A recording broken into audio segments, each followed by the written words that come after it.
They protect us. They defend us. They help us in times of need.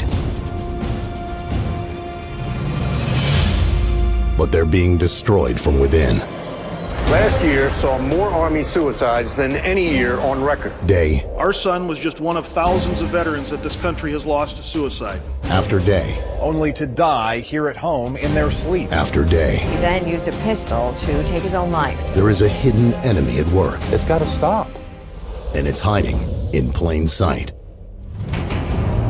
The most dangerous enemy is the one you never suspect.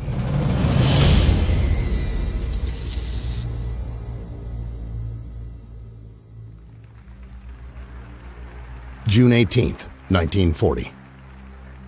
Psychiatrist and Brigadier General J.R. Reese addressed the annual meeting of the National Council for Mental Hygiene with a strategic plan for psychiatry. We must aim to make it permeate every educational activity in our national life. Public life, politics, and industry should all of them be within our sphere of influence. But to reach their objectives, psychiatrists needed the perfect proving ground. One with an unlimited budget that could keep on growing. It's all about money. Billions of dollars. It's our tax money. A proving ground with an endless supply of human resources. More people than any other organization in America. These troops are the guinea pigs. They're being experimented on. A proving ground where every order is obeyed, no questions asked. You have to obey those orders. You don't have an option. I'm legally obligated. And a proving ground where any collateral damage would be labeled classified. This story has been censored every step of the way. Brigadier General Reese knew where to look. The Army and the other fighting services form rather unique experimental groups, since they are complete communities. And it is possible to arrange experiments in a way that would be very difficult in civilian life. It was a shrewd tactic, especially when sold under the guise of help. And now the soldier was sick, and unless we do something for him, he may remain sick for an indefinite period of time. Gentlemen, you are not requested to treat these patients. You are directed to do so. Psychiatrists used the Second World War as an opportunity to try some very risky treatments on soldiers who had very little say in the matter. They were electroshocking some, putting others into a deep coma, and filling yet more with powerful, mind-altering drugs. As they infiltrated further and further, they became involved in military recruitment, training, discipline, morale. They were even making opinions about the selection of officers. Poole is an odd sort of man. In civilian life, he was very badly adjusted. In the personal sense, that is, he just couldn't mix, couldn't make friends. By the middle of World War II, militaries around the world were buying into psychiatrists' claims that they were the mental health experts. And because of that, psychiatrists were free to try out drugs on a lot more soldiers. The drugs of choice are the barbiturates. You will note that in combat exhaustion, massive doses of these drugs are needed in therapy. From the 50s through the 70s, psychiatrists in countries like Britain, the United States, and the USSR continued to use their militaries as proving grounds for an arsenal of new experimental treatments such as LSD. Unknown to the troops, the drug was added to the water on the second day.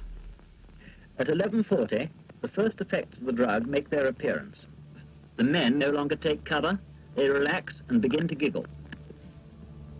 70 minutes after the administration of the drug, with one man climbing a tree, the troop commander gives up, saying, "I cannot do anything about this. I cannot control the men, and I can take no action myself. I am wiped out as an attacking force." Up through time, soldiers continue to be given psychiatric drugs for uses never studied or approved. It's been one huge experiment. We've gotten reports that the Gulf War II pilots do take amphetamines, they do take dexedrine, and that at the nighttime they're given Ambien to bring them down so they can sleep. So they're continuously on this up and down kind of scenario. Certainly in the Iraq, Afghanistan wars, psychiatry has played a huge role, huge. The drugging of the military is off the charts, especially in the United States. From 2005 to 2011, the U.S. Department of Defense increased its prescriptions of psychiatric drugs by nearly 7 times. That's over 30 times faster than civilians.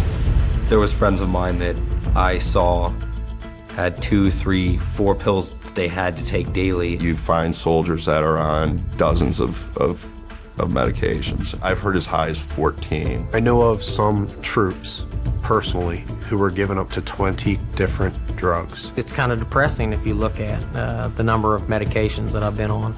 It's very thick. It makes up a large portion of my medical file with the Veterans Administration. Some American soldiers are routinely given up to 180 days worth of psychiatric drugs when they go to the front. No supervision, no restrictions, just take them when they want. All psychiatric meds are mind-altering drugs. People don't put that together, but they're mind-altering, and they have side effects, disastrous side effects. Psychiatrists know this, but still claim they are therapeutic. Here's the reality. Ever since I was a little kid, I always loved the military. I loved the Army, and I think I always knew that I wanted to, join. And I just said, I wanted to go and experience it, and just to serve my country. And then I went to the recruiter station. I said, I want to jump out of airplanes and ride motorcycles. And right then they said, we got a job for you, But, I did it and it was good. It was right after combat. So, I started getting these dreams and flashbacks and all that stuff. And then, kind of like big anxiety and all that stuff. And I went to my doc and they said, yeah, we got to get you some meds, and they gave me them, and, that was it. In my experience, I didn't see anything helping at all. I felt like it was making everything worse. You take your meds and you can just start feeling it going down, and then you're just like, bam, and you're a zombie. It almost seemed like he just didn't care about life anymore. He wasn't himself. My body was breaking down, and my wife, she's saying, this isn't right. And then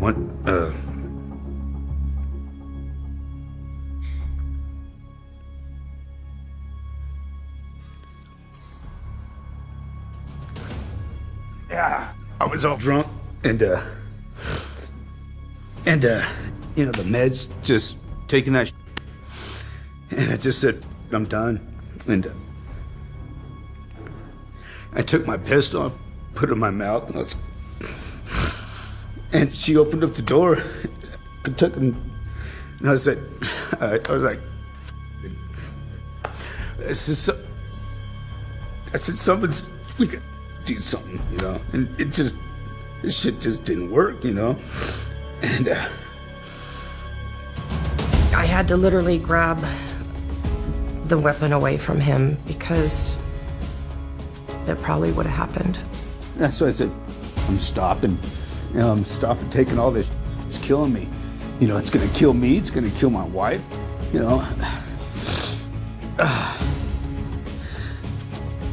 That was the straw that broke the camel's back. It wasn't working, and something had to be done. I didn't want to lose my husband. I didn't want him to kill himself, and I didn't want to be killed as well in the process. I knew I wasn't me. It was the drug that was doing it, and I knew I had to change or I'd be dead, and that's why I changed it. Despite all this, psychiatrists continue to hand out psychiatric drugs in volume. Drugs well known to increase violence and suicidal thinking.